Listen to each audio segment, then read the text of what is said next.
Hi, we are Team MAST. My name is Leo. I'm Jenny. I'm Jack. I'm Tommy. And I'm Jin. And we'll be talking about the device we created for the Duke Forest that will act as a resource for education and research by sorting mass from forest debris, such as leaves and twigs. MAST are tree nuts such as acorns, beech nuts, and hickory nuts, and they play an integral role in the forest ecosystem as primary food sources. Researchers at the Duke Forest want to research masts to understand various forest ecosystem patterns such as masting cycles and approach us with the desire for a more efficient way to collect and isolate masts. Our prototype sorts tree mats or debris using their shape and kinetic energy. When slid down a ramp, the rounder mats will gain more momentum compared to irregularly shaped debris.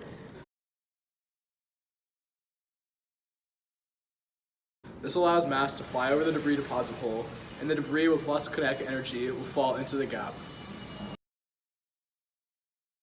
The collection ramp is an 1/8-inch flat aluminum sheet fastened to the side walls. Its function is to direct mass into the sorting ramp.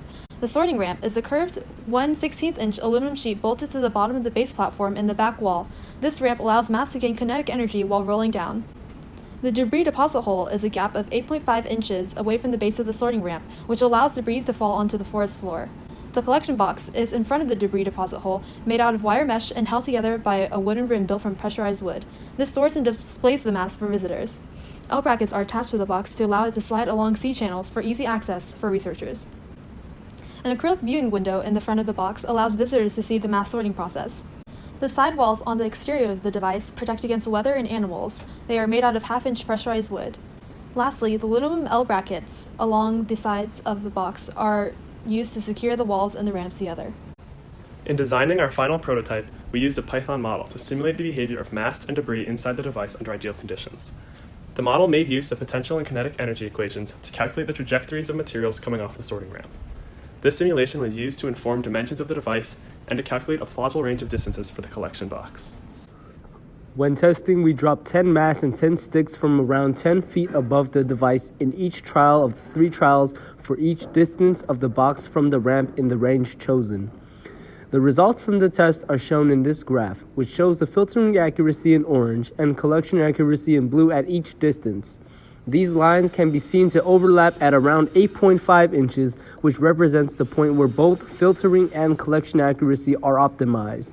This supports the 8.5-inch separation shown in the prototype.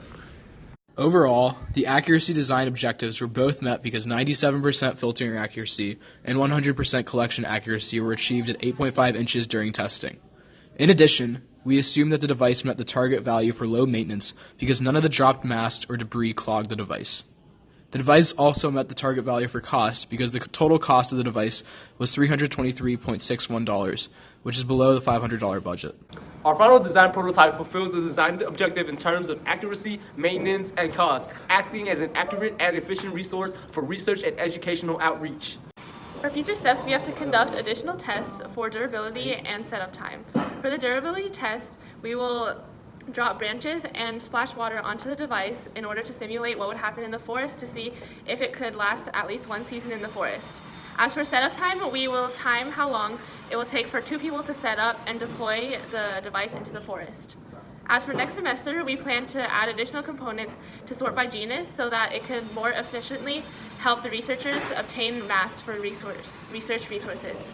And finally, we hope to deploy our device in the Duke Forest after continuing these additional tests and adding these components to our device. Finally, we would like to thank the following for their support throughout the engineering design and prototyping processes. Dr. Ann Satterback, Dr. Elizabeth Bugles, Murad Maximov, Megan Gendergeski, Tricia Dupnock, Jennifer Schneidig, and Sarah Childs. Thank you for listening.